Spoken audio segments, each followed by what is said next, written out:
Hello बच्चों, कैसे हैं आप सब प्यारे बच्चों। आज मैं आप लोग को मेंडल द्वारा दिए गए आनुवंशिकता के नियमों के बारे में बताऊंगा, जिसमें आप लोग आज सीखेंगे कि मेंडल ने अपने प्रयोग के द्वारा कौन कौन से नियम दिए थे और वे नियम क्या हैं, वे नियम किस तरह से लागू होते हैं। इसके पहले वाले वीडियो में मैंने आप लोग को बता दिया था कि मेंडल ने कुल 3 आनुवंशिकता के नियम दिए थे, जिसमें पहला नियम आपका होगा प्रभाविता का नियम, दूसरा नियम आपका होगा पृथक्करण या युग्मकों की शुद्धता का नियम और तीसरा नियम होगा स्वतंत्र अवयवन का नियम। तो चलिए शुरू करते हैं।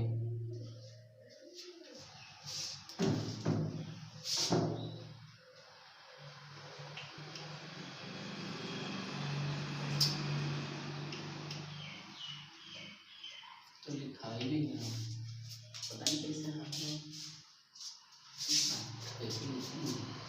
दिख रहा है उसमें।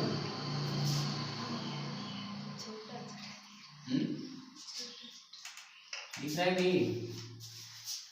यस।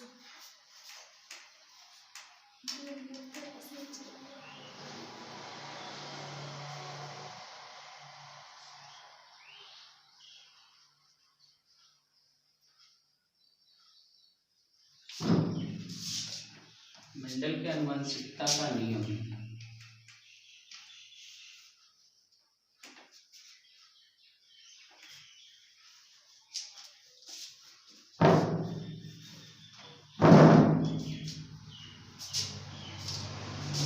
तीन नियम दिए थे। पहला कौन सा नियम था? प्रभाविता का नियम। मेंडल के आनुवंशिकता का नियम मतलब मेंडल ने कुल आनुवंशिकता के 3 नियम दिए थे, जिसमें पहला नियम है प्रभाविता का नियम। इसको बोलते हैं law of dominance. Law of dominance.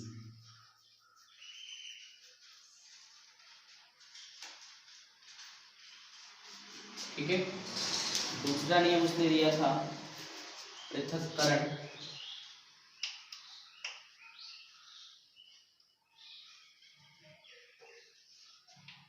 पृथक्करण या युग्मकों की शुद्धता का नियम।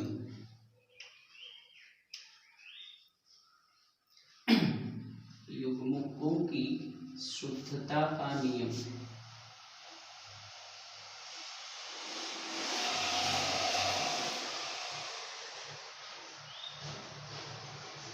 इसको बोलते हैं लॉ ऑफ सेपरेशन और law of purity of gametes. Law of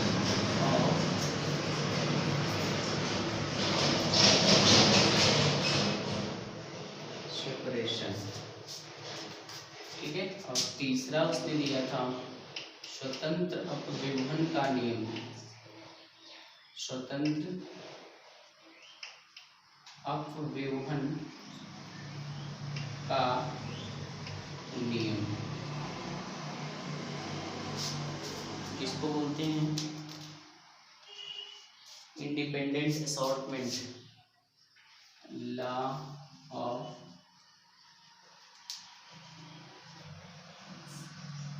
independent assortment.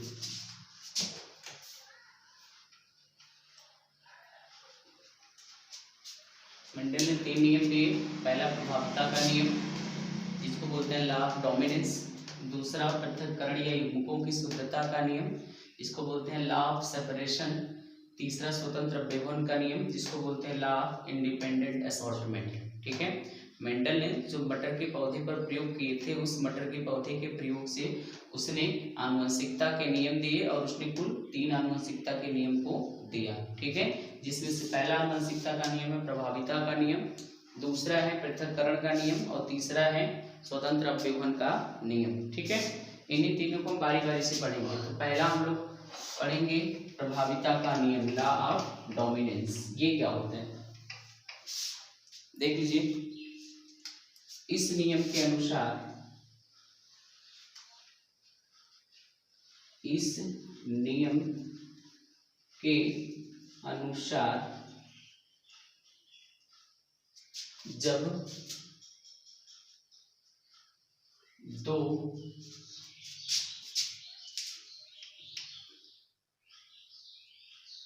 परस्पर विपर्यासी लक्षण वाले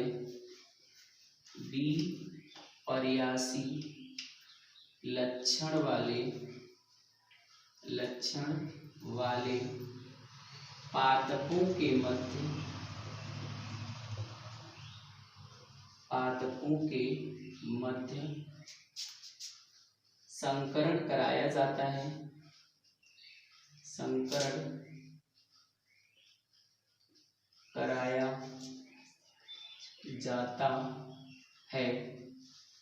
तो F1 पीढ़ी के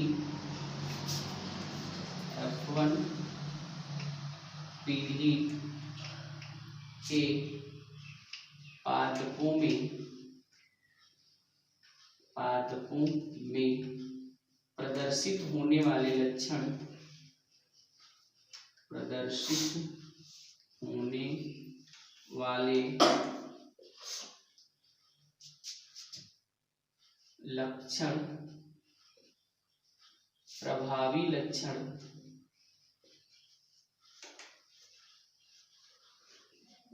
कहलाते हैं।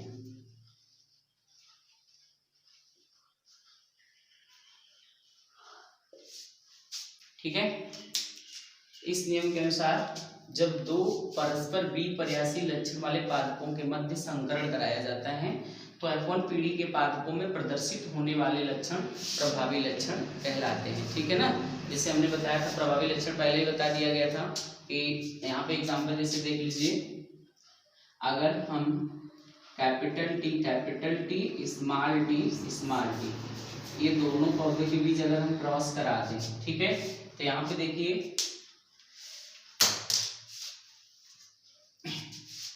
ये दोनों में विपर्यासी लक्षण क्या है, ये लंबा है और ये क्या है, बौना है। ठीक है ना, तो दो ऐसे पादप हम लेंगे, जब हम दो ऐसे पादप लेंगे जिनके लक्षण क्या होंगे, एक ही होंगे लेकिन विपर्यासी होंगे, विपरीत। जैसे अगर लंबाई का लक्षण लेंगे तो एक लंबा होगा और एक बौना होगा। ठीक है, इसी तरह से अगर हम बीज के आकार का लेंगे तो एक गोल होगा और एक झुर्रीदार होगा। तो किसी भी एक लक्षण को अगर एक ही विपर्यासी लक्षण वाले पादपों के मध्य अगर संकरण कराया जाता है तो जो F1 पीढ़ी में संतान प्राप्त होती है, तो F1 पीढ़ी में जो संतान प्राप्त होगी वो ये होगी।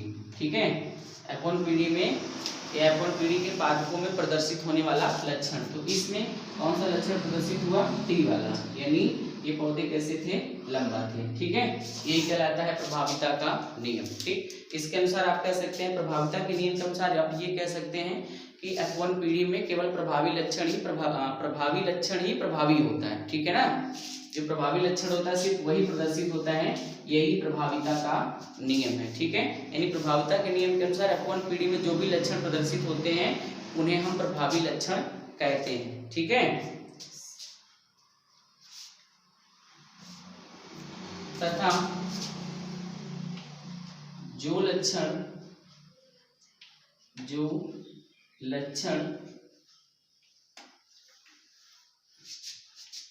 इन पीढ़ी के, जो लक्षण F1 पीढ़ी के पादपों में प्रदर्शित नहीं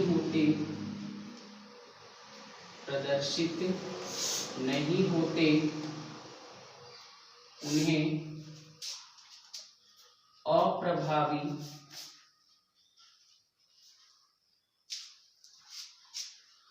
लक्षण कहते हैं। ठीक है ना, अप्रभावी लक्षण कहते हैं।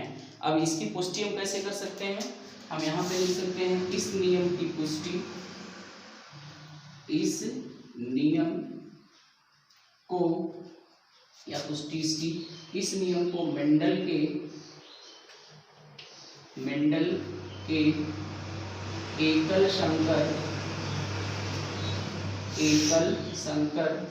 संकरण प्रयोग द्वारा समझा जा सकता है, प्रयोग द्वारा समझा जा सकता है। ठीक है ना। जैसे जैसे भी हम लिख सकते हैं कि F1 पीढ़ी के पादपों का लंबा होना कौन सा लक्षण? प्रभावी लक्षण तथा उनका बौना न होना, ठीक है, बौना न होना अप्रभावी लक्षण होता है, अप्रभावी लक्षण है। ठीक है। यानी अगर हमको जब भी कभी बताना हो कि प्रभाविता का नियम क्या है, लॉ ऑफ डोमिनेंस क्या है, तो हम बताएंगे कि मेंडल के प्रभाविता के नियम के अनुसार अगर किन्हीं दो पादपों जिनके लक्षण जो है विपरीत हो, ठीक, या किन्हीं दो विपर्यासी लक्षणों वाले पादपों के मध्य अगर हम संकरण कराएं तो F1 पीढ़ी में जो हमको पौधे मिले उसमें जो लक्षण प्रदर्शित होगा वो प्रभावी लक्षण कहलाएगा, और जो लक्षण प्रदर्शित नहीं होगा वह अप्रभावी लक्षण कहलाएगा। इसे हम मेंडल के एकल संकर प्रयोग द्वारा समझ सकते हैं। जैसे F1 पीढ़ी के सभी पादप कैसे थे? लंबे थे। ठीक है। या यहाँ पे हम लंबाई का लक्षण लिए इसलिए हम कह रहे हैं कि F1 पीढ़ी के सभी पादप लंबे थे। ठीक है। लेकिन अगर हम पुष्प के रंग का लेंगे तो पुष्प का रंग कैसा था? सफेद और बैगनी था, जिसमें सफेद रंग प्रभावी था। ठीक। तो अगर हम ऐसा भी कर सकते हैं कि F1 पीढ़ी के सभी पुष्प सफेद थे। अगर हम मटर के बीज का आकार लें तो बीज का आकार गोल और झुर्रीदार था, तो जो गोल होना था वो प्रभावी लक्षण था, जो झुर्रीदार होना था वो अप्रभावी लक्षण था। तो उसके लिए भी हम कह सकते हैं कि F1 पीढ़ी के सभी मटर गोल थे, वे क्या थे? प्रभावी लक्षण, और झुर्रीदार नहीं थे, वह कैसा था? अप्रभावी लक्षण। नोट कर लीजिए इसको।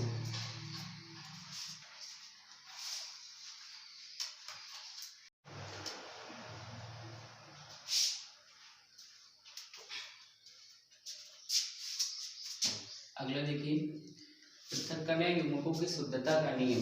ठीक है। यानी इसको ये जो पृथक्करण का नियम है इसको हम युग्मकों की शुद्धता के नियम से भी जानते हैं। ठीक है। यानी कि इसमें क्या होती है, इसमें बताया जाएगा कि युग्मकों की शुद्धता किस तरह से बनी होती है। युग्मक मतलब नर युग्मक मादा युग्मक का निर्माण कैसे होता है और कैसे उनकी शुद्धता बनी होती है। कि नर युग्मक का लक्षण नर युग्मक में बना रह जाता है और मादा युग्मक का मादा में। ठीक है। तो यहाँ पे देखिए इस नियम के अनुसार क्या होगा, पृथक्करण युग्मकों की शुद्धता के नियम के अनुसार क्या होता है, जब युग्मक का निर्माण होता है। ठीक है। तो आप जानते हैं कि जब युग्मक का निर्माण होता है तो जनन कोशिकाएं जो होती हैं वो विभाजित होती हैं। ठीक है। तो जनन कोशिकाओं में जो जोड़े में जीन होते हैं, ठीक है, युग्मकों के निर्माण के समय जनन कोशिकाओं के जो जीन होते हैं वे बराबर विभाजित हो जाते हैं। ठीक है। यानी अगर एक जोड़ा है तो वो दोनों जीन क्या होंगे? अलग अलग हो जाएंगे। कहने का मतलब कि अगर मान लीजिए कि इस तरह के जीन हैं, ठीक है, और यहाँ पे इस तरह का जीन है, ठीक है, तो यह जीन क्या है? जनन कोशिकाओं का जीन है। यह भी जीन किसका है? जनन कोशिकाओं का। ठीक है। तो ये जनन कोशिकाओं के जीन ही क्या करते हैं? युग्मक का निर्माण करते हैं। तो जन्म के समय क्या होती है, ये जो जीन है जोड़े में जीन है, ठीक है ना, किसी भी एक जोड़े का जो जीन होता है वो क्या होता है? आधा आधा बढ़ जाता है, यानी वो इस तरह से हो जाता है, हाफ हाफ में क्या होता है? डिवाइड हो जाता है, और ये भी क्या होता है? हाफ हाफ में डिवाइड हो जाता है। ठीक है। युग्मकों के निर्माण के समय, ठीक है, जीन क्या होते हैं? कोई एक जोड़ा जो जीन होता है वो दो बराबर भागों में बढ़ जाता है, और वह किसी एक युग्मक में, किसी भी एक युग्मक में, यानी अब यहाँ पे युग्मक बनेगा, ठीक है ना, अभी तो यहाँ पे जीन विभाजित युग्मक बनाएंगे ना हम अभी।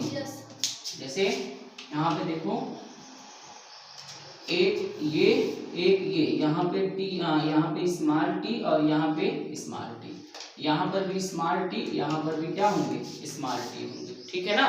तो अब देखो ये क्या किया, सॉरी यहाँ पे कैपिटल होगा और यहाँ पे भी कैपिटल, तो ये देखो हाफ हाफ क्या हो जाते हैं? डिवाइड हो जाते हैं। ठीक है। यानी कहने का मतलब है कोई एक जोड़ा जीन जो होगा ये युग्मकों में अकेला जाता है, केवल एक ही पहुंचता है। ठीक है ना। एक ही ये किसी एक ही युग्मक में जाता है, अकेला जाएगा, ये किसी और में जाएगा। ठीक है। तो यही कहलाता है यहाँ पे, इसको देखिए कैसे लिखेंगे हम, युग्मकों की शुद्धता का नियम या पृथक्करण का नियम। इस नियम के अनुसार, इस नियम के अनुसार, इस नियम के अनुसार किसी भी जीन, किसी भी जीन युग्म या कोई भी जीन युग्म, कोई भी जीन युग्म युग्मकों के निर्माण के समय, युग्मकों के निर्माण के समय आधा आधा बढ़ जाता है, आधा आधा, या ऐसे लिख देंगे कि समय दो भागों में बढ़ जाता है, दो भागों में बट जाता है, तथा किसी भी युग्मक में, किसी भी एक युग्मक में, एक युग्मक में जीन युग्म का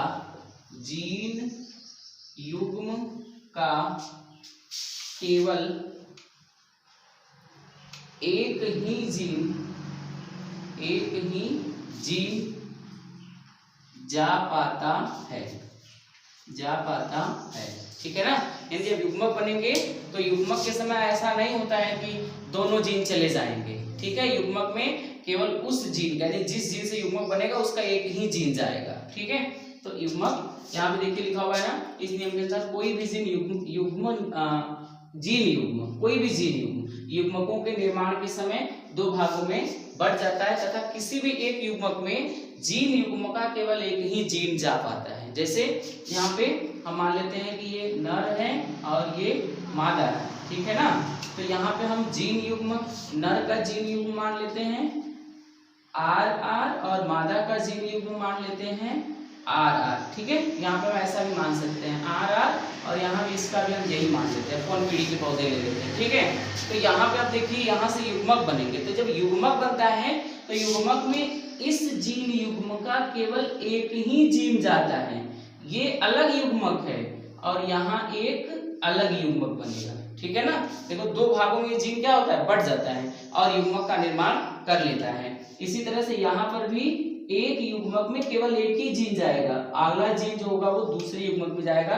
इसी तरह से कुल मिला जुलाकर देखो दो युग्मक नर में बन गए, दो युग्मक मादा में बन गए, ठीक है। अगर यहाँ पे अब देखो विषम युग्मनजीय अवस्था 1 है, इसलिए यहाँ पे 2 बना गया, विषम युग्मनजीय अवस्था 2 हो जाता। तो मैंने बताया था ना युग्मकों की संख्या कितने युग्मक बनेंगे, 2 के पावर n युग्मक बनेंगे, जहां पर n क्या है, विषम युग्मनजता, यानी कि कितने ऐसे जीन हैं जो विषम युग्मनजीय अवस्था में हैं। तो यहाँ पे एक जोड़ा ऐसा जीन है जो विषम युग्मनजीय अवस्था में है, तो ए हम यहाँ पे 2 की घात 1 करेंगे तो 2 आएगा, ठीक। अगर 2 जोड़े होंगे तो 4 आएगा। इस तरह से युग्मक बनते हैं। तो हमको यहाँ पे याद रखना है कि युग्मकों की शुद्धता कैसे बनी रहती, युग्मक शुद्ध रहते, शुद्धता बनी रहती। जैसे अगर हम जनन की बात करें, अगर टोटल 46 गुणसूत्र ऐसे जनन कोशिकाएं हैं, तो ये क्या होंगी, 23 इधर चला आएगा और 23 इधर चला आएगा, ये नर का हो गया। और यही कार्यक्रम, यही प्रोसेस मादा में भी होगा, तो फिर ये 23 और फिर वो 23 मिला के 46 बन जाते हैं। युग्मक क्या होते हैं, शुद्ध ही रहते हैं, ठीक है, इसमें अंतर नहीं आने पाता है। तो यहाँ पे हम ये कह सकते हैं, इसको थोड़ा सा आगे लिख देंगे, इसे युग्मकों की शुद्धता का नियम भी कहा जाता है, ठीक है ना। इसीलिए इसे युग्मकों की शुद्धता का नियम भी कहा जाता है, नियम भी कहा जाता है, ठीक है ना। अब इसे कैसे समझा जा सकता है, इसको ये लिखेंगे, इसे मेंडल के एकल संकरण प्रयोग द्वारा समझा जा सकता है। ठीक है, तो दो नियम हमने बताया जिनको मेंडल के एकल संकर संक्रमण प्रयोग द्वारा समझा जा सकता है। ठीक है, इसलिए मैंने बताया था कि मेंडल ने अपने जो दो नियम फर्स्ट दो नियम जो दिए थे वो दिए थे अपने पहले प्रयोग से। ठीक है, और इसके बाद जो तीसरा नियम है वो देख लीजिए क्या होगा। तीसरा नियम है स्वतंत्र अपव्यूहन का नियम। स्वतंत्र अपव्यूहन का नियम, इसको बोलते हैं law of independent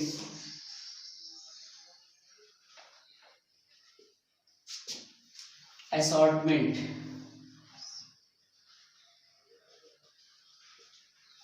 law of independent assortment. ठीक है, स्वतंत्र अपव्यूहन का नियम। तो आप पहले ये समझ लीजिए कि स्वतंत्र अपव्यूहन का नियम था, मेंडल ने इसे द्विसंकर संक्रमण प्रयोग के द्वारा दिया था। ठीक है, स्वतंत्र अपव्यूहन का नियम मेंडल ने द्विसंकर संक्रमण प्रयोग के द्वारा दिया था। अब देखिए इस नियम के अनुसार क्या होता है, मैंने बताया था कि इसके पहले आप लोगों को मैं क्रॉस कराने बताया था, द्विसंकर संक्रमण प्रयोग बताया था। द्विसंकर संक्रमण प्रयोग में आप लोगों ने देखा होगा कि दो लक्षण एक साथ लिए जा रहे थे, दो लक्षणों को एक साथ मान के क्रॉस कराया जा रहा था। तो ऐसा देखा जा रहा था कि दोनों लक्षण जो हैं वो एक पीढ़ी से दूसरे पीढ़ी से या एक संतति पीढ़ी से दूसरे संतति पीढ़ी में स्वतंत्र रूप से जा रहे थे। ठीक है, दोनों प्रभावी लक्षण और दोनों अप्रभावी लक्षण, यानी जो प्रभावी लक्षण थे वे एक दूसरे को प्रभावित नहीं कर रहे थे। ठीक है, वो प्रभावी लक्षण स्वतंत्र रूप से क्या कर रहे थे, अपने स्वतंत्र रूप से एक पीढ़ी से दूसरे पीढ़ी में जा रहे थे। तो इसी को कहते हैं स्वतंत्र अपव्यूहन का नियम। ठीक है, इस नियम के अनुसार इसका विवरण लिख लीजिए। इस नियम के अनुसार जब दो द्विपर्यासी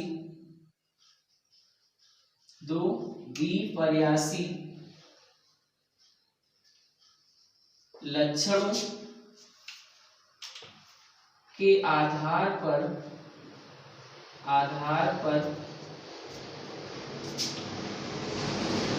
दो पादपों के मध्य किन्हीं दो पादपों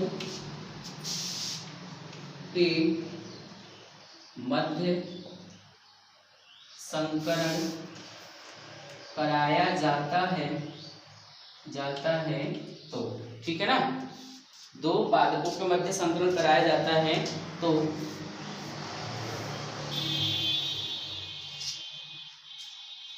उनके जीन युग्म के कारकों का पृथक्करण एवं अपव्यूहन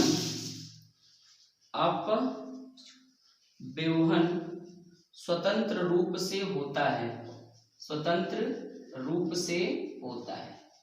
समझिए इसको कि यहाँ पर कहा जा रहा है इस नियम के अनुसार जब दो द्विपर्यासी लक्षण के आधार पर किन्हीं दो पादपों के मध्य संकरण कराया जाता है। ठीक है, यानी कोई हम दो पादप ले लें, उसमें उन दोनों पादपों के हम दो द्विपर्यासी लक्षण को आधार मान के उसके बीच अगर हम क्रॉस कराएं तो क्या होगा, उनके जीन युग्म के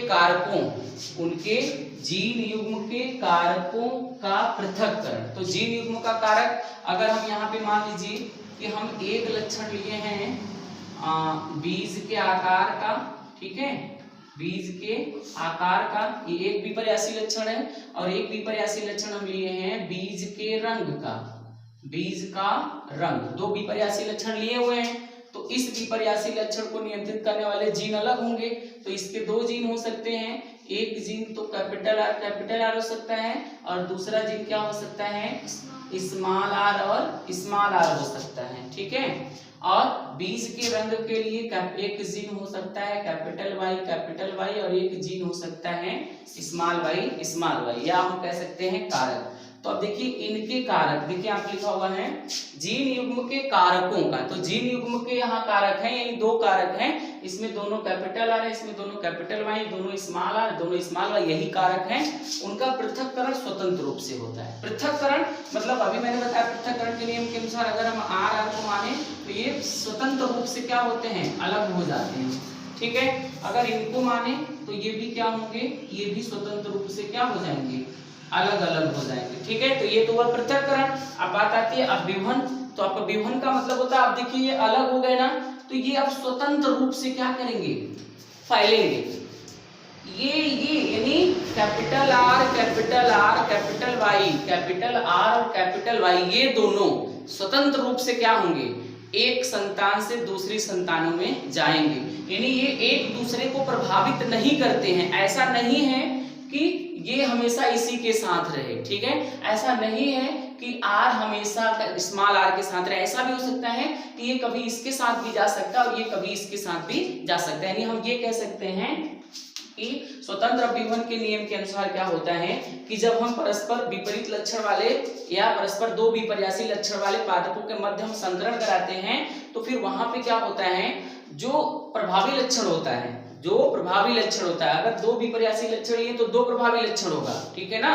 जैसे यहाँ पे पहला विपर्यासी लक्षण हमने लिया है बीज का आकार, तो यहाँ पे प्रभावी लक्षण इसका क्या होगा, आर, और यहाँ पे हमने बीज का रंग लिया है तो इसका प्रभावी लक्षण क्या होगा, वाई।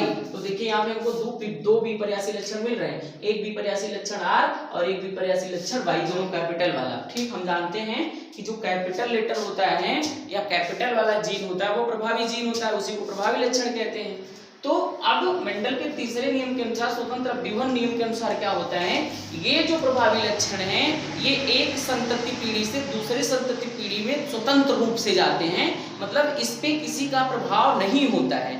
ऐसा नहीं है कि ये जो कैपिटल आर है हमेशा स्मॉल आर के साथ रहे, ये कैपिटल आर जो है वो स्मॉल वाई के साथ भी जा सकता है और कैपिटल आर हमेशा कैपिटल आर स्मॉल वाई के कैपिटल वाई के साथ भी जा सकता है, ठीक। कहने का मतलब जरूरी नहीं है कि कैपिटल आर हमेशा इसके साथ रहे, ठीक, कैपिटल आर इसके साथ भी हो सकता है, ठीक है, और कैपिटल आर इसके साथ भी हो सकता है, ठीक है। इसी तरह से जरूरी नहीं कि कैपिटल वाई सिर्फ इसी के साथ रहे, कैपिटल वाई इसके साथ भी हो सकता है, यानी कैपिटल वाई इसके साथ भी हो सकता है, ठीक है, कैपिटल वाई स्मॉल के साथ भी हो सकता है और कैपिटल वाई कैपिटल के साथ भी हो सकता है, ठीक है। तो कहने का मतलब ये है कि स्वतंत्र अव्यूहन के नियम के अनुसार क्या होता है कि जब हम दो विपर्यासी लक्षणों वाले पादपों के मध्य संकरण कराते हैं तो जो प्रभावी लक्षण होता है वो स्वतंत्र रूप से क्या करता है, एक पीढ़ी से दूसरे पीढ़ी में जाता है, यही कहलाता है स्वतंत्र अव्यूहन का नियम, ठीक है। यहाँ पे लिखा हुआ अव्यूहन स्वतंत्र रूप से होता है, इसको हम थोड़ा सा और आगे लिख सकते हैं, अर्थात ये स्वतंत्र रूप से पृथक होकर जनकों के अन्य किसी भी लक्षण में, अर्थात ये स्वतंत्र रूप से पृथक होकर जनकों के किसी अन्य संतानों में, किसी अन्य संतति में या संतानों में, संतति में आसानी से जाते हैं, ठीक है। कहने का मतलब प्रभावी लक्षण जो होता है जरूरी नहीं है कि वो परतंत्र हो, यदि प्रभावी लक्षण स्वतंत्र रूप से एक जीन से एक पीढ़ी से दूसरी पीढ़ी में जाता है। इसे मेंडल के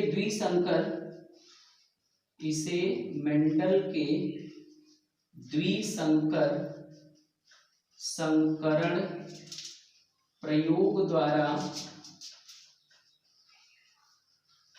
समझा जा सकता है, स्पष्ट किया जा सकता है, समझा जा सकता है, ठीक है ना। यही था मेंडल के आनुवंशिकता के 3 नियम। यानी जब भी कोई पूछे भैया मेंडल का आनुवंशिकता का नियम क्या है, तो मेंडल ने आनुवंशिकता के कुल 3 नियम दिए थे। वो तीनों नियम कैसे दिए थे, वो तीनों नियम उसने मटर के पादपों का प्रयोग करके दिए थे। उसने लगातार मटर के पौधों पर 7 प्रयोग किए थे, 7 साल तक प्रयोग किए थे। और उस 7 साल के प्रयोग में मेंडल ने क्या किया था, मटर के पादपों के कुल 7 लक्षणों को आधार माना था।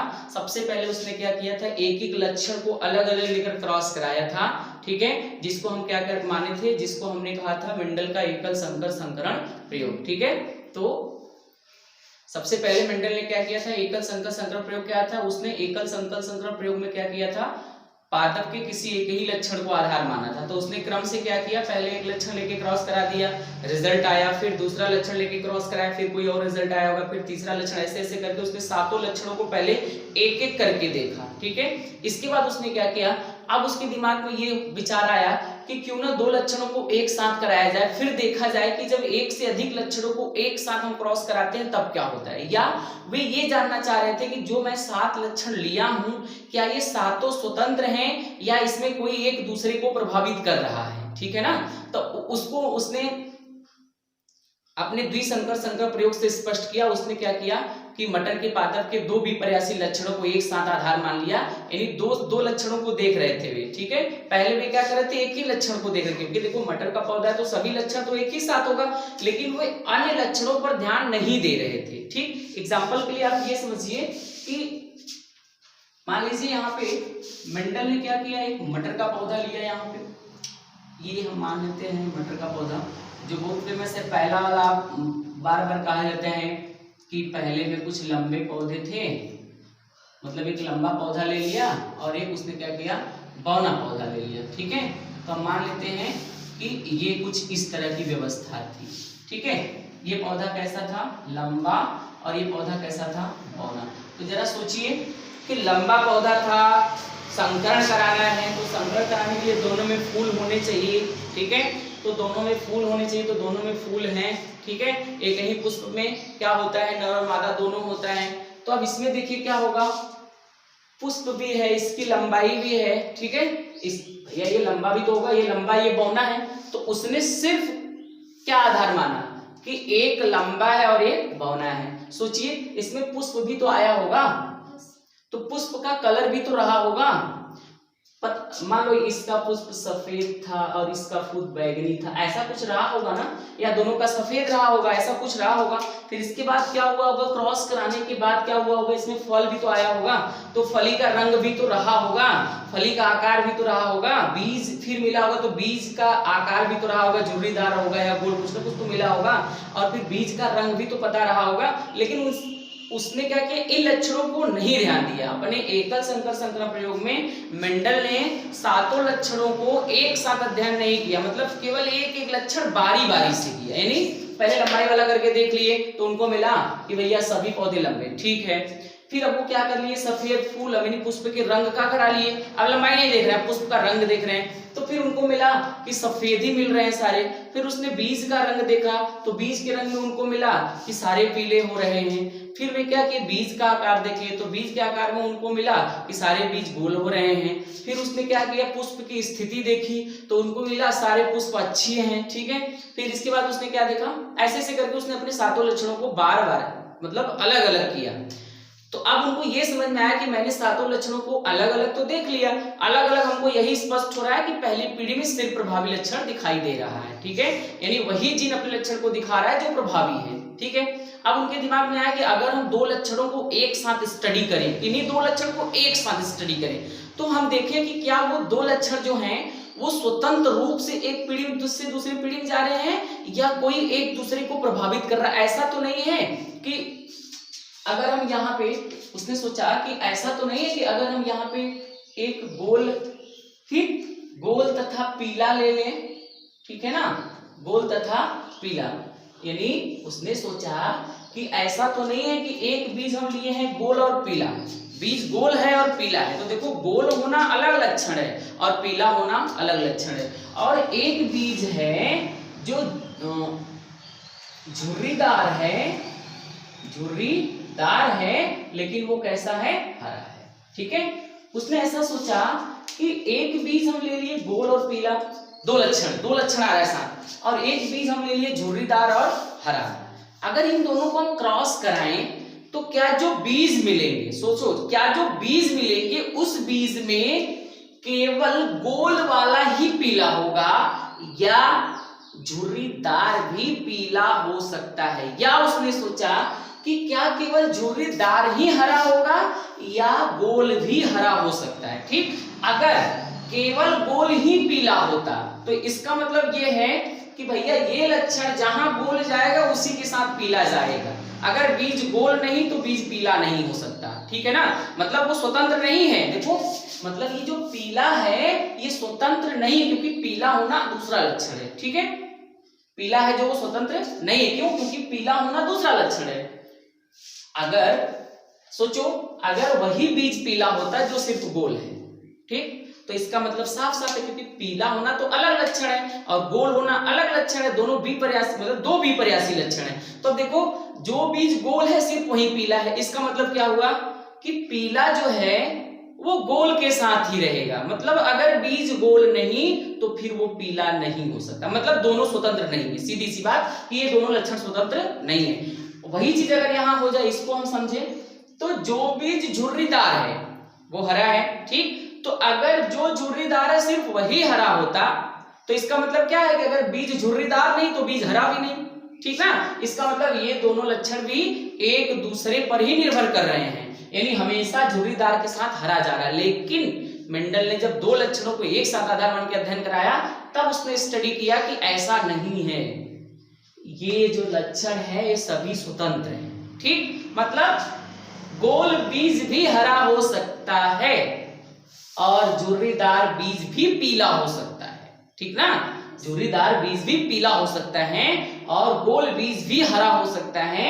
और झुर्रीदार तो हरा था ही और पीला तो गोल तो पीला था ही। ठीक है, मतलब इससे उसने एकदम पूरी तरह से स्पष्ट कर दिया कि जितने भी विपर्यासी लक्षण होते हैं किसी भी जीव के, मटर के नहीं, जितने भी किसी भी जीव के जितने भी विपर्यासी लक्षण होते हैं या जितने भी लक्षण होते हैं वे सारे के सारे स्वतंत्र होते हैं। वो ऐसा थोड़ी है कि कोई जनक है, सोचो कोई जनक है, उसके जो बाल है वो घुंघराले हैं और काले हैं। ठीक, तो ऐसा नहीं है कि जो अगली जनक आए अगर उसका बाल घुंघराला हो जाए तो काला भी हो, ऐसा संभव नहीं है। मतलब ये नहीं है कि घुंघराले हैं तो काले ही होंगे ना, घुंघराले सीधे भी हो सकते हैं। ठीक है ना, घुंघराले सीधे भी हो सकते हैं, घुंघराले लाल भी हो सकते हैं और लाल सीधे भी हो सकते हैं।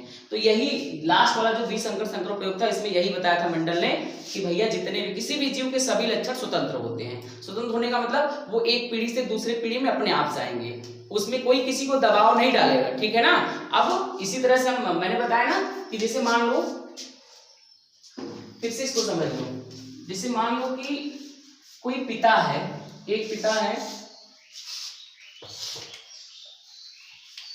यहाँ पे, या मान लो यहाँ पे कोई जनक है, हम मनुष्यों की बात करते हैं, कोई जनक है, उसके जो बाल हैं, अब देखिए बाल काला हो सकता है, तो ये काला है बाल का रंग, इसको हम बोलेंगे कि बाल का रंग है। बाल का रंग अलग लक्षण है। अब बाल का आकार कैसा है, बाल की बनावट की तो मान लेते हैं घुंघराले, वो ऐसे ऐसे गोल गोल करके। तो यहाँ पे आप मान लीजिए कि जनक है तो जनक में नर और मादा दोनों होगा। ठीक है, तो हम मान लेते हैं कि यहाँ पे जो जनक है इसके जो बाल हैं, इनके जो बाल हैं वो कैसे हैं, वो घुंघराले हैं। ठीक है ना, वो घुंघराले हैं और कैसे हैं, काले हैं, काले और घुंघराले। ठीक है, दो लक्षण हमने देखा। ठीक है, तो अब मेंडल ने जो अपना ये स्वतंत्र विवरण का नियम बताया, तो मेंडल के इस नियम के अनुसार क्या हो सकता है, मेंडल के इस नियम के अनुसार जो इसकी संतान उत्पन्न होगी, ठीक, जो संतान होगा उसका बाल,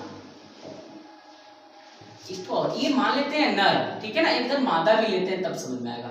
इधर हम मादा ले लेते हैं, मादा का जो बाल है वो क्या है भैया, सीधा है, घुंघराला नहीं है भैया, उसका बाल सीधा है और लेकिन काला है। ठीक ना, समझो इसको, दोनों जनक है क्योंकि नर मादा होगा तभी तो जनक होंगे। अब देखो एक जनक नर है जिसके बाल कैसे घुंघराले हैं और काले हैं, इसका काला नहीं, इसका घुंघराला लाल कर देते हैं और इसका सीधा काला कर देते हैं। ठीक है ना, ऐसे कर देते हैं। तो जो नर था उसके जो बाल थे वो कैसे थे, घुंघराले और लाल। जो मादा थी उसके बाल थे सीधे और काले। ठीक, अब उनको क्रॉस कराया। जैसे आप ये मान लीजिए कि इन दोनों अब संतान को जन्म देंगे, यानी इनसे संतान प्राप्त होगी, ठीक। तो अब इनसे जो संतान प्राप्त होगी F1 पीढ़ी की संतान कही जाएगी, ठीक है। लेकिन हम दो लक्षण लेके चल रहे हैं, तो यहाँ पे हम सिर्फ ये समझते हैं कि यहाँ जो संतान आएगा, ठीक है। अब ये बात आती है कि इसका बाल कैसा होगा, इसका बाल कैसा होगा। तो अब देखिए यहाँ से एक कंडीशन बनता है कि अगर इसके अंदर जनक का लक्षण जाए, ठीक है, तो जनक का लक्षण जाए तो इसका बाल घुंघराला और लाल होना चाहिए, ठीक। लेकिन इसके साथ अगर जनक में नर का अगर लक्षण जाए तो घुंघराले लाल हो और मादा का अगर लक्षण जाए तो सीधा और काला हो। ये दो कंडीशन संभव है, लेकिन मेंडल का ये जो स्वतंत्र अभिवन का नियम है ये बताता है कि जरूरी नहीं है कि अगर बाल घुंघराले हैं तो वो कैसे हो, लाल हो, ऐसा जरूरी नहीं है। क्यों? क्योंकि घुंघराला होना अलग लक्षण है और लाल होना अलग लक्षण है। ये दोनों लक्षण क्या है, स्वतंत्र हैं। ये स्वतंत्र रूप से एक संतान से दूसरे संतान में जा सकते हैं, ठीक है। तो इसका मतलब जो संतान होगा उसका बाल हो सकता है इस टाइप का हो और हो सकता है इस टाइप का हो, लेकिन अभी दो कंडीशन और बच रहे हैं। हो सकता है कि घुंघराला और काला हो जाए, ठीक है ना। कैसा हो जाए, घुंघराले भी हो जाए और काले भी हो जाए, घुंघराले काले बाल आ गए, ठीक है। एक और कंडीशन बच रहा है, हो सकता है कि देखो घुंघराला काला हो गया, अब हो सकता है सीधा लाल भी हो जाए, सीधा लाल। ये ऐसा क्यों हो रहा है? ऐसा मेंडल के स्वतंत्र अभ्युहन के नियम के कारण हो रहा है। ये मेंडल ने कहा था कि सभी लक्षण स्वतंत्र है, सीधी सी बात, सभी लक्षण स्वतंत्र है, कोई भी लक्षण किसी भी दूसरे लक्षण के साथ जा सकता है। ऐसा नहीं है कि भैया घुंघराले वाले ही लाल होंगे, ना, घुंघराले वाले काले भी हो सकते हैं, सीधा वाला काला तो है लेकिन सीधा वाला लाल भी हो सकता है। तो यही था मेंडल के स्वतंत्र अभ्युहन का नियम। तो इनके नियम के अनुसार बहुत सारा चीज हल हुआ है, बहुत सारा चीज हम अंदाजा लगा सकते हैं कि एक संतति है तो जैसे माता और पिता की, मतलब माता की आंखें जो हैं वो बहुत आंखों की बनावट होती है, ढेर सारे लक्षण होते हैं ना, तो उन सारे लक्षणों में परिवर्तन आ सकता है। क्यों आ सकता है? क्योंकि अभी आपने देखा ना क्यों आ सकता है, क्योंकि सारे लक्षण स्वतंत्र हैं। तो सारे लक्षण स्वतंत्र हैं, सोचते हैं लोग कि माता जो थी तो माता का जो बाल था वो कैसा था, वो सीधा और काला था, और पिता का जो बाल था वो घुंघराले और लाल थे। तो लोग अंदाजा ये लगाएंगे, आप हम और आप ये सोचेंगे कि जो बच्चा होगा उसका बाल इन्हीं दोनों में से किसी एक को होगा। ऐसे आप देखोगे बच्चे का, बहुत लोग कहते हैं ना ये मम्मी को पड़ा है ना पापा को पड़ा है, तो ये मम्मी को नहीं पड़ा है पापा को नहीं पड़ा, तो ये है दिक्कत। लक्षण इधर उधर हो जाते हैं, उसके लक्षण आधा इधर आधा उधर हो गए। जरूरी नहीं है कि मम्मी और पापा, तो मम्मी और पापा आधा मम्मी का ले लेगा आधा पापा का ले लेगा। देखो मम्मी का आधा पापा का आधा घुंघराला बाल ले लिया यहाँ पर, अगर ये कंडीशन होगा, और मम्मी का कलर ले लिया। ऐसा हो जाता है कभी कभी होता है नाक मम्मी की तरह है, कान पापा की तरह है, आंख मम्मी की तरह है, तो बाल पता नहीं कैसा है। तो बहुत सारा कंडीशन हो सकता है, वो सारा का सारा कंडीशन यही से आता है स्वतंत्र अभ्युहन के नियम से। तो यही था मेंडल के आनुवंशिकता का 3 नियम, बहुत ही इंपॉर्टेंट है परीक्षा में। ये आप मान के चलिए कि परीक्षा में इन तीनों नियमों में से एक नियम श्योर एंड सर्टेन है, पूछ देगा कि भैया बताइए पृथक्करण का नियम क्या है, या युग्मकों की शुद्धता का नियम किसे कहते हैं, या युग्मकों की शुद्धता के नियम को किसने प्रतिपादित किया था। 1 नंबर में पूछता है तो ऐसे पूछता है, या स्वतंत्र अभ्युहन के नियम को स्पष्ट करिए, या सीधा 4 नंबर में देगा, बोल देगा मेंडल के द्वारा दिए गए आनुवंशिक नियमों की व्याख्या कीजिए। तो फिर पूरा का पूरा हमको तीनों छापना पड़ेगा, ठीक है। तो इन दोनों की व्याख्या, जो पहला और दूसरा नियम था, इन दोनों की व्याख्या हम मेंडल के एकल संकर संकरण प्रयोग द्वारा बता सकते हैं, ठीक है ना। देखिए जैसे यहाँ पे अगर हम पहले हम यही कर रहे थे एकल संकर में, ये ऐसे कर रहे थे, यहाँ फटाक से ये टी और ये टी, और यहाँ पे स्मॉल टी और यहाँ से स्मॉल टी, यही है पृथक्करण का नियम या युग्मकों की शुद्धता का नियम। क्योंकि युग्मकों के निर्माण के समय क्या होते हैं, जीन का जो जोड़ा होता है, जो जीन युग्म होता है वो 2 भागों में बढ़ जाता है, और इस एक युग्मक में या किसी भी युग्मक में केवल जीन जोड़े के जीन का या जीन युग्म का केवल एक ही जीन जाता है। तो ये देखो एक ही जीन गया हुआ है, तो ये हो गया पृथक्करण का नियम।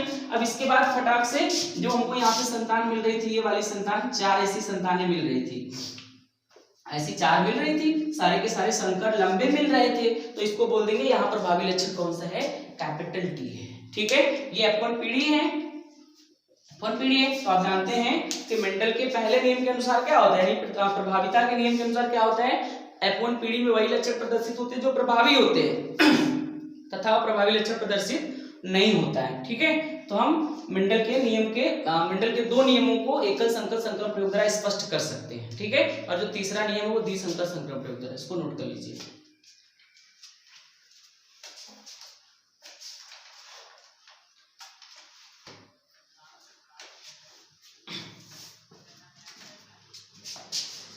आगे देखिए, अगला हेडिंग है गुणसूत्र। ठीक है, गुणसूत्र क्या होता है पहले इसको देखेंगे, गुणसूत्र कहाँ पाया जाता है। ठीक है, तो गुणसूत्र क्या होता है, किसी भी जीव की कोशिकाओं में पाया जाता है। किसी भी जीव की कोशिकाओं में, अगर वह जीव यूकैरियोटिक है, ठीक है ना, यूकैरियोटिक मतलब ऐसे जीव जिनमें केंद्रक पाया जाता है। ठीक है, देखिए जीव दो ही टाइप हो सकते हैं, एक जीव हो सकते हैं यूकैरियोटिक और एक हो सकते हैं प्रोकैरियोटिक। ठीक है ना, यूकैरियोटिक और प्रोकैरियोटिक। तो ये यूकैरियोटिक जीव होते हैं उनमें क्या होता है, केंद्रक उपस्थित होता है। ठीक है, उनमें केंद्रक पाया जाता है या केंद्रक उपस्थित होता है। और जो प्रोकैरियोटिक होता है उसमें केंद्रक स्पष्ट नहीं होता, केंद्रक स्पष्ट नहीं होता है। कभी कभी हम कहते हैं कि इसमें केंद्रक अनुपस्थित होता है, केंद्रक नहीं पाया जाता है। ठीक, तो अब हमको पहले पता करना है कि गुणसूत्र कहाँ पाया जाता है, गुणसूत्र होता क्या है। ठीक है ना, तो गुणसूत्र जो होता है वो यूकैरियोटिक जीवों के केंद्रक में पाया जाता है। ठीक है, यूकैरियोटिक जीवों के केंद्रक में पाया जाता है। अगर प्रोकैरियोटिक जीव है तो वो क्या होगा कि कोशिका द्रव्य में कहीं पड़ा रहता है। ठीक है, ये होता कैसा है, ये धागे नुमा संरचना होती है। गुणसूत्र जो होता है ये धागे नुमा संरचना होती है। यानी अगर हम ये माने कि ये हमारी कोशिका है यूकैरियोटिक और यहाँ इसके बीच में केंद्रक है। ठीक है ना, तो यहाँ पे कुंडलित मतलब इस ऐसे ऐसे ऐसे ऐसे ऐसे ये क्या होंगे, धागे नुमा संरचना होती है, जिसे हम क्या कहते हैं, गुणसूत्र कहते हैं। ठीक है, जिसे हम क्या कहते हैं, गुणसूत्र कहते हैं। इनकी संख्या सभी जीवों में फिक्स होती है, अलग अलग जीवों में इनकी संख्या अलग अलग होती है। ठीक है ना, तो हम अगर मनुष्यों की बात करें तो मनुष्यों में ये जो गुणसूत्र होते हैं वो दो टाइप के होते हैं, या किसी भी जीव में गुणसूत्र दो टाइप के होते हैं। ठीक है ना, एक गुणसूत्र बोलते हैं कायिक गुणसूत्र, कायिक याद रखिएगा, ये जो गुणसूत्र होते हैं वो कितने टाइप के होते हैं, दो टाइप के। पहले आप याद रखिए कि गुणसूत्र जो होता है वो कोशिकाओं के केंद्रक में पाया जाता है। इसकी संरचना कैसी होती है, धागे नुमा इसकी संरचना होती है। ठीक है, और स्ट्रासबर्गर ने, ठीक है ना,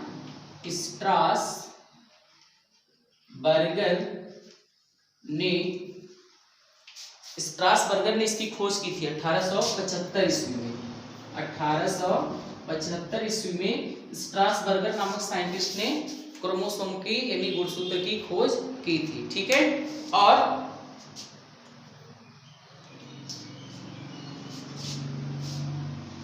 वाल्डेयर भी एक साइंटिस्ट थे।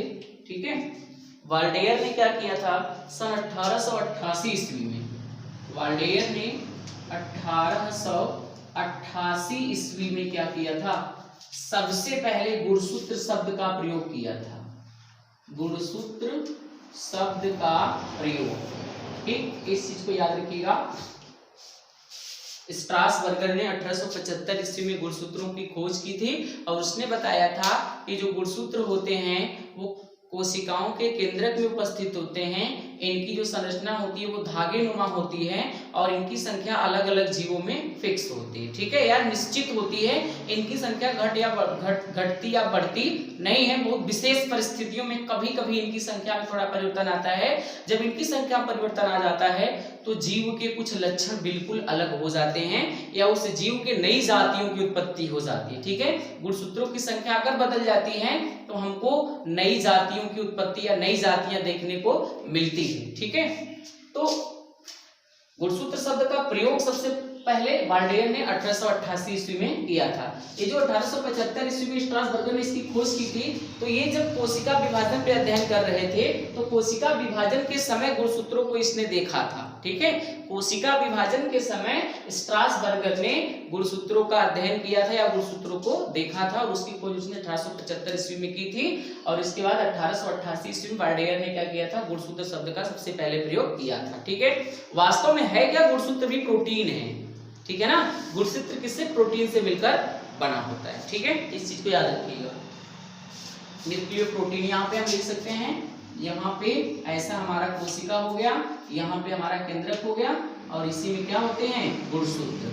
ये क्या है गुणसूत्र, जिनको हम क्या कहते हैं क्रोमोसोम। ठीक है, किसके बने होते हैं न्यूक्लियो प्रोटीन के, न्यूक्लियो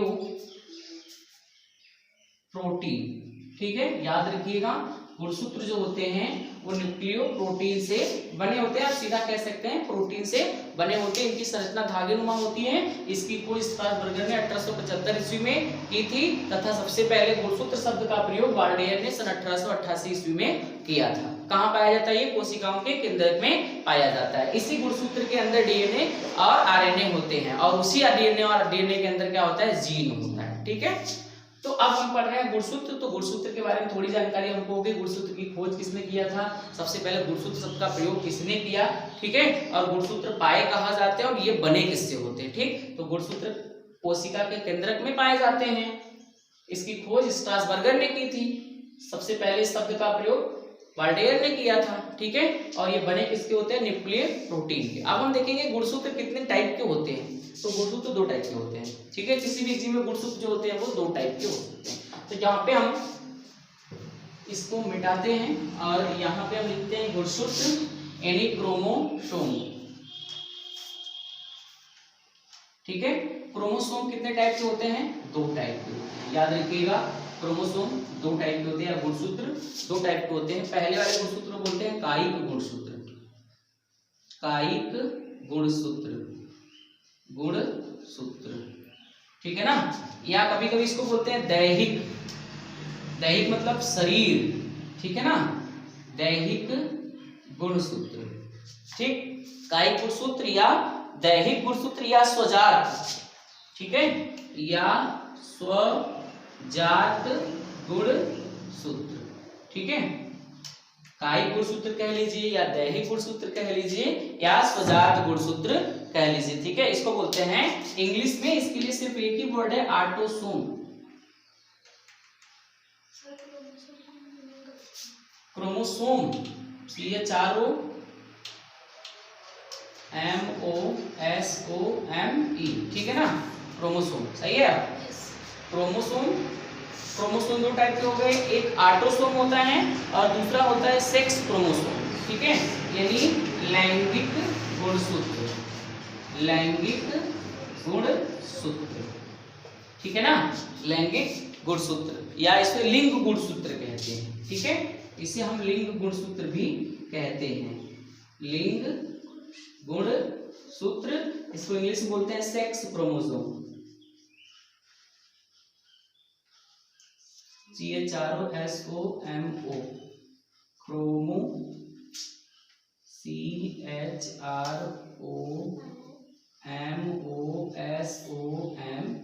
ठीक है, सेक्स क्रोमोसोम या लिंग गुणसूत्र। गुणसूत्र दो टाइप के होते हैं, एक होता है दैहिक या कायिक या स्वजात, और दूसरा क्या होता है, दूसरा होता है सेक्स यानी लिंग गुणसूत्र। ठीक है, तो अब हम देखेंगे कि ये जो कायिक गुणसूत्र होते हैं ये क्या होते हैं। ठीक है, जिनको हम ऑटोसोम कह रहे हैं ये क्या होते हैं। तो ऑटोसोम यहाँ आप देखिए नाम लिखा हुआ है कायिक गुणसूत्र, या दैहिक से समझते हैं। जो क्या करते हैं, ये हमारे शरीर के जो लक्षण होते हैं उनको नियंत्रित करते हैं, या शरीर का जो लक्षण होता है वो क्या होता है दैहिक गुणसूत्र पाए जाते हैं। ठीक है ना, वो उसमें क्या पाए जाते हैं दैहिक गुणसूत्र। हम या ये कहें कि ये जो गुणसूत्र होते हैं ये क्या करते हैं, हमारे शरीर को या किसी जीव के शरीर में पाए जाते हैं, शरीर के लक्षणों को ये नियंत्रित करते हैं, या इनमें ऐसी सूचनाएं होती हैं जो शरीर के बनावट को नियंत्रित करती है, शरीर को। ये लिंग का निर्धारण नहीं करते हैं। ठीक है ना, ये लिंग का निर्धारण नहीं करते हैं। लेकिन ये देखिए लिंग गुणसूत्र है, इसका सीधा सीधा मतलब है कि ये लिंग का निर्धारण करते हैं, किसी जीव के लिंग का निर्धारण यही गुणसूत्र करते हैं। ठीक, तो इनकी जो संख्या होती है, इनकी जो संख्या होती है नर और मादा में समान होती है। इनकी संख्या नर और मादा में एक समान होती है। याद रखना कि ये जो ऑटोसोम होते हैं इनकी संख्या नर और मादा में एक समान होती है, जितने नर में होंगे उतने ही मादा में। हालांकि गुणसूत्र भी क्रोमोसोम ओवरऑल दोनों में समान होता है, लेकिन यहाँ पे जो ऑटोसोम होते हैं वो एक समान होते हैं, एक ही प्रकार के होते हैं। जो प्रकार इसमें होगा वही प्रकार इसमें। मैं संख्या की बात नहीं कर रहा हूं, मैं प्रकार की बात कर रहा हूं। मतलब कि जिस टाइप का ऑटोसोम नर में होगा उसी टाइप का ऑटोसोम मादा में भी होगा। ठीक, जबकि लिंग अलग अलग होता है। लिंग गुणसूत्र इसमें अलग हो जाएगा, सेक्स वाला अलग होगा। मतलब कि आप जानते हैं कि अगर ह्यूमन की बात करें तो जो नर होता है उसमें एक्स वाई होता है, जो मादा होता है उसमें एक्स एक्स होता है, तो वो अलग हो गया। ठीक है ना। आगे देखिए,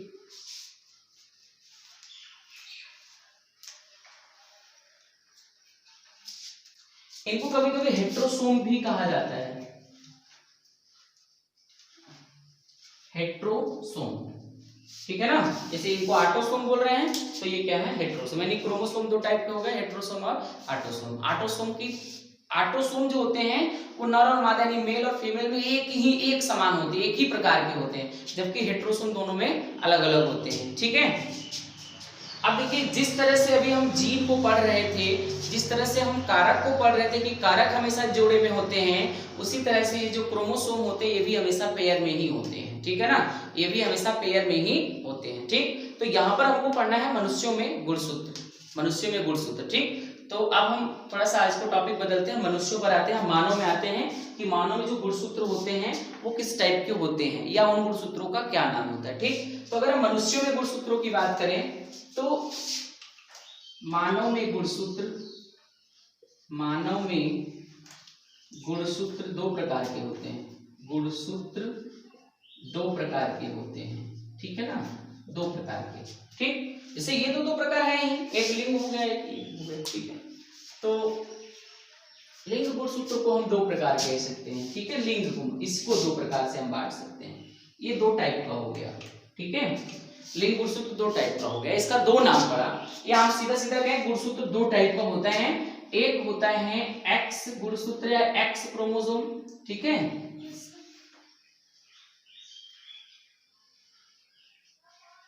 ठीक, और एक होता है वाई क्रोमोसोम।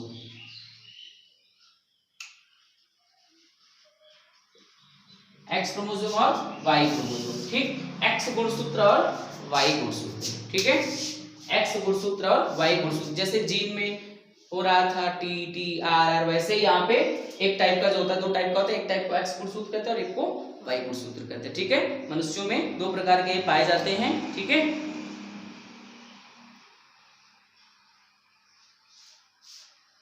मनुष्यों में जो लिंग निर्धारण होता है इन्हीं गुणसूत्रों के द्वारा होता है।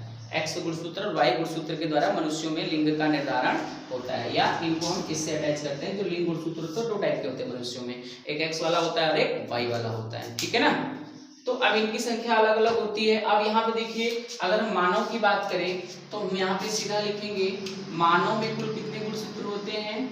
मानव में गुणसूत्रों की संख्या कुल 46 होती है।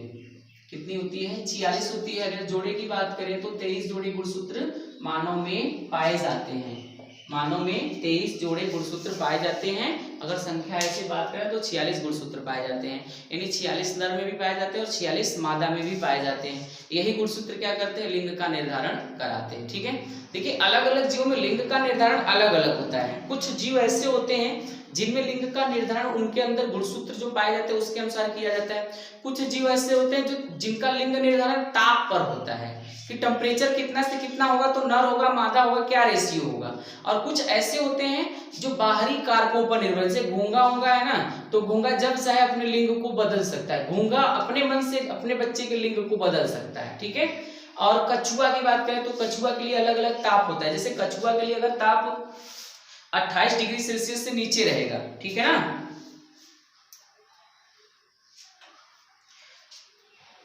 अगर 28 डिग्री सेल्सियस से टेम्परेचर नीचे है कछुआ के लिए, तो ज्यादा से ज्यादा उसके बच्चे जो होते हैं वो नर होंगे। ठीक है ना, यानी कछुआ का जो बच्चा होगा वो ज्यादा से ज्यादा क्या होगा, नर होगा। नर ज्यादा होंगे, ठीक, और मादा क्या होंगे, कम होंगे। लेकिन अगर वही टेम्परेचर 33 डिग्री सेल्सियस से ऊपर हो जाए तो मादा बहुत ज्यादा होंगे, मादा बहुत ज्यादा। लेकिन वही टेम्परेचर अगर 28 से 33 के बीच में रहे तो आधा नर होंगे और आधा मादा। जैसे देखो यहाँ पे कछुआ अगर ले हम, तो जो कछुआ होता है, कछुआ में गुणसूत्रों का लिंग का निर्धारण गुणसूत्रों से नहीं होता है, वो होता है ताप पर। यानी जहां जनन हो रहा है वहां ताप क्या है, अगर वहां का ताप 28 डिग्री सेल्सियस से कम है, ठीक है ना, 28 से कम है, तो जो कछुए के बच्चे होंगे वो बच्चा जो होगा वो ज्यादा किसकी संख्या होगी, नर की। यानी ज्यादा नर होंगे, कम मादा होंगे। जैसे 10 अंडा दिया तब उसमें हो सकता है कि 8 ठो नर हो जाए और 2 ही मादा हो, ठीक। लेकिन अगर तापमान 28 डिग्री, अगर तापमान 33 डिग्री सेल्सियस से ज्यादा है, 33 से ज्यादा, ठीक, तो फिर जो बच्चा होगा उसमें मादा की संख्या अधिक होगी, या हम लिख दें ज्यादा मादा, ठीक है ना।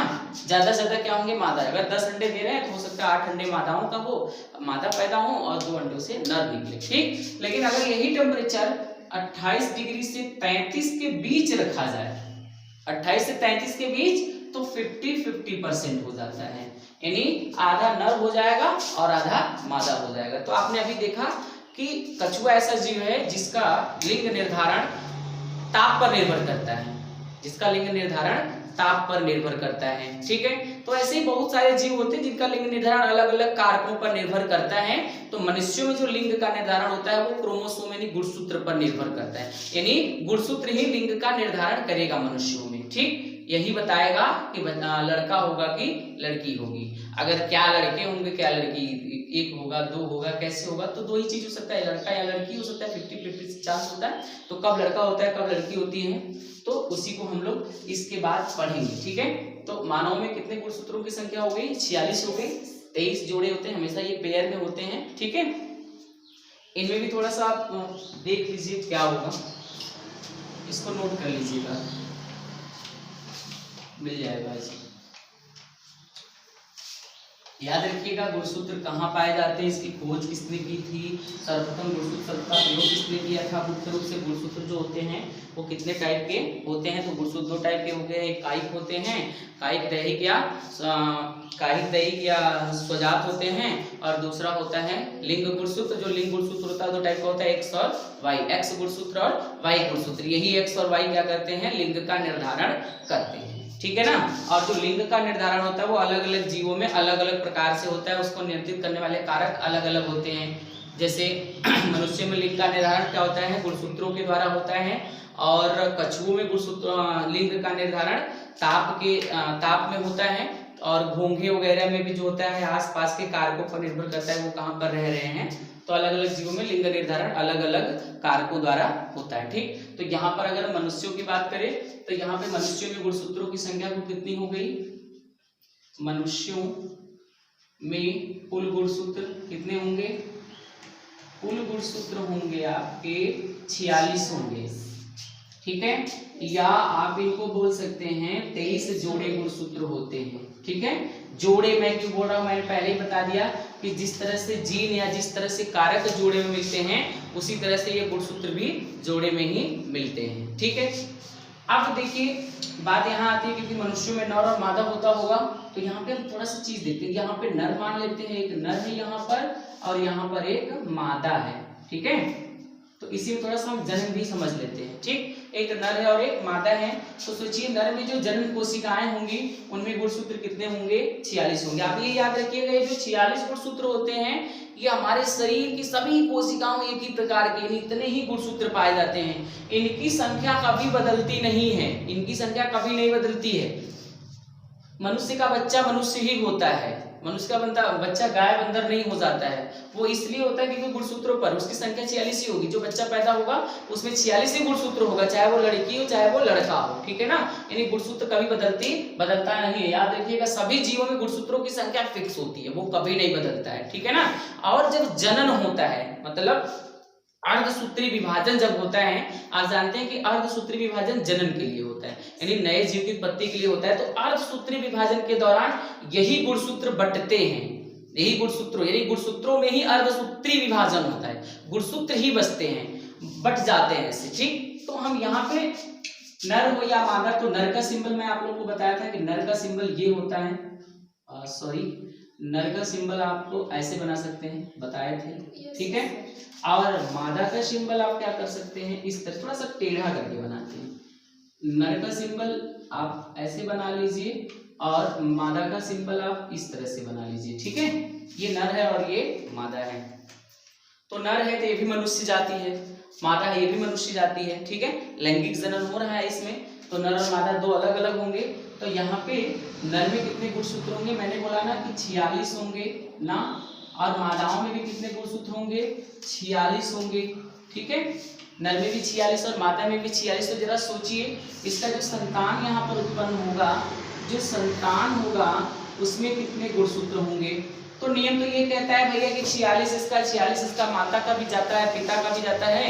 तो यहाँ पे अगर दोनों 46 ये सोचिए, यहाँ पे सोच लीजिए कि नर मादा या किसी जीव में जन्म कब होता है, युग्मक जब बनते हैं तभी होता है। तो अब बात आती है कि जो युग्मक होते हैं उसमें कितने गुणसूत्र होते हैं।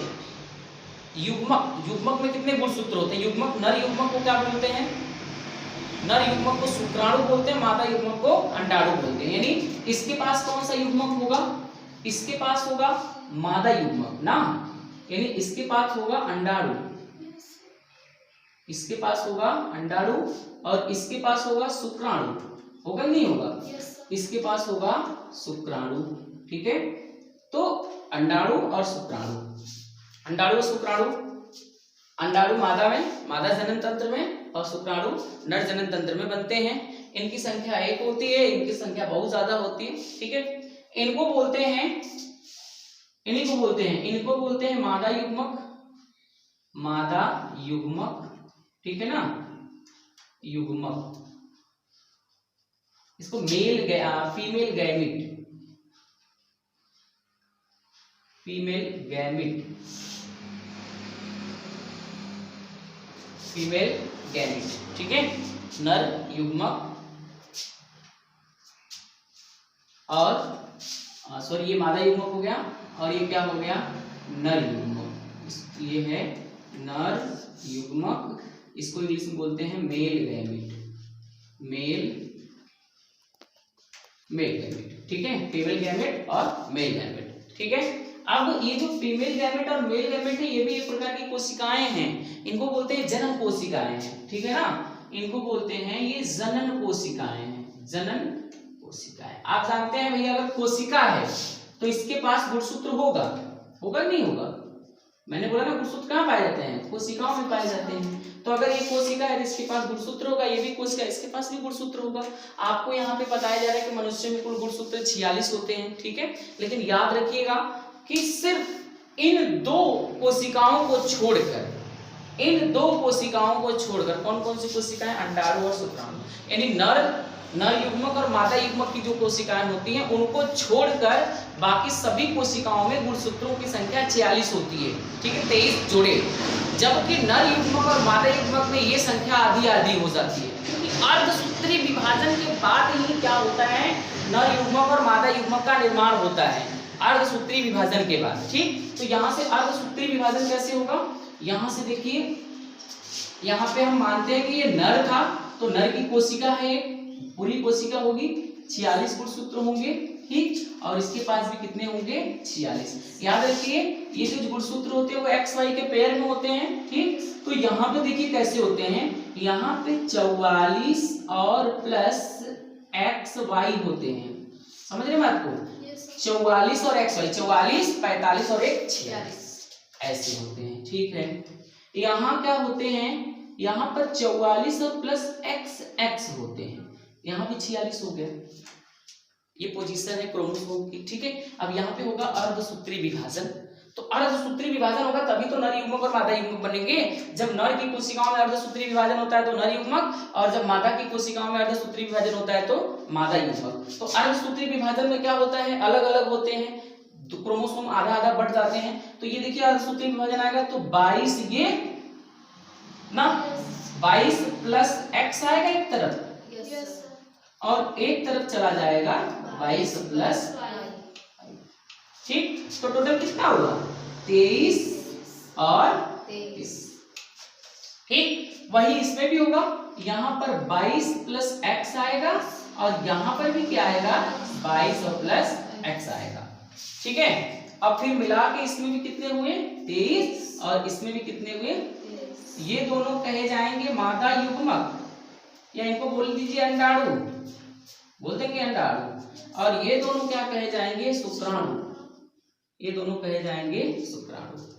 ठीक है, ये नर युग्मक और ये मादा युग्मक। तो आपने देखा कि नर युग्मक में जो क्रोमोसोम यानी गुणसूत्रों की संख्या होती है वो 23 होती है, और मादा युग्मक में नर में भी 23 और मादा युग्मक में भी गुणसूत्रों की संख्या 23 होती है। तो जब भी क्वेश्चन बने तो याद रखिएगा कि ये शरीर का ऐसा गुणसूत्र होता है, ऐसा कोशिकाएं होती है, ऐसी कोशिकाएं होती हैं जिनमें गुणसूत्र 46 नहीं वरना 23 पाए जाते हैं। ठीक है ना, सभी जीवों में ऐसा होता है। ठीक, जिनमें लिंग का निर्धारण इस तरह से होता है उनमें क्या होता है, लास्ट में जब गैमेट बनता है, गैमेट मतलब युग्मक बनते हैं, तो उनमें ये जो गुणसूत्र होते हैं वो आधे हो जाते हैं। ठीक है, अब देखिए क्या हो सकता है, हो सकता है कि ये वाला युग्मक इस वाले युग्मक से मिल जाए, हो सकता है ना, यानी ये वाला जो शुक्राणु है वो इस वाले अंडाणु से मिले, या ये वाला शुक्राणु इस वाले अंडाणु से मिले।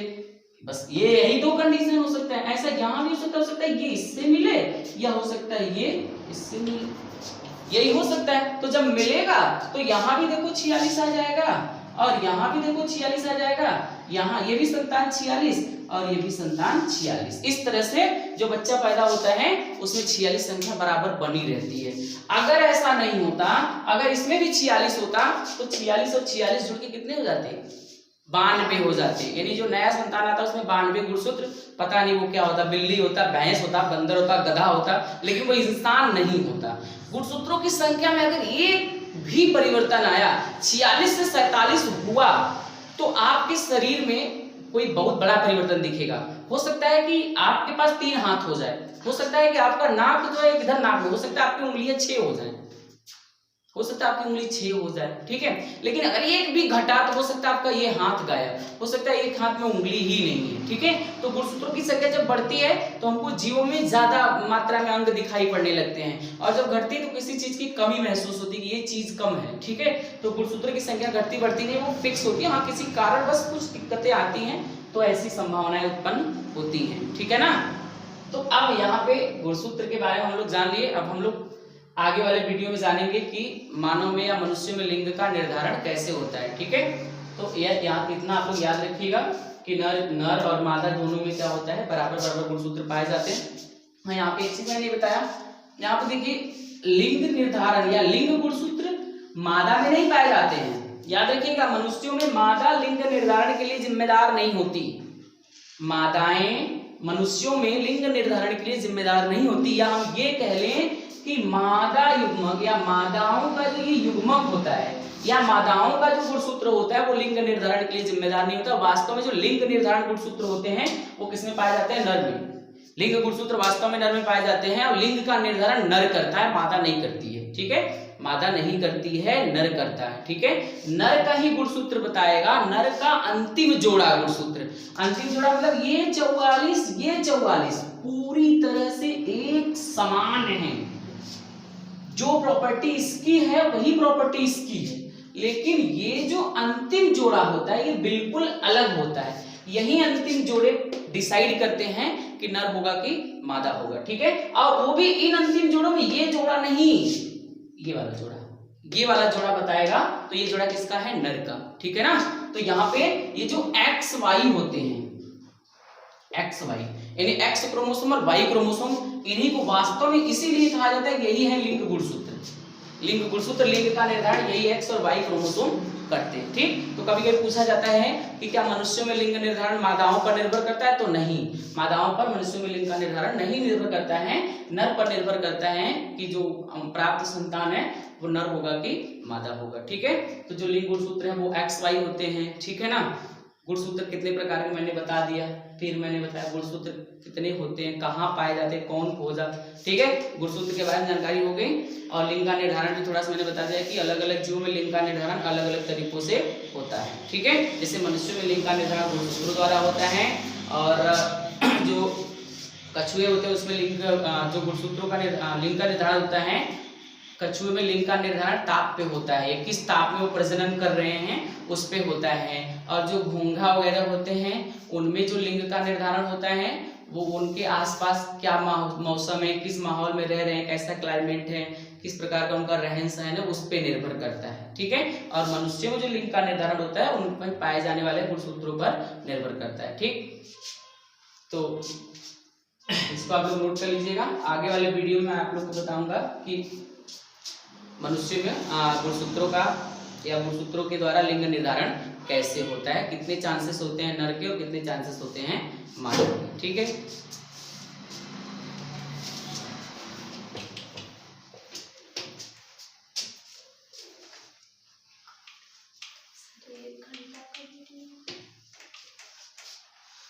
एक घंटा हो गया तो बहुत लंबा चौड़ा चला।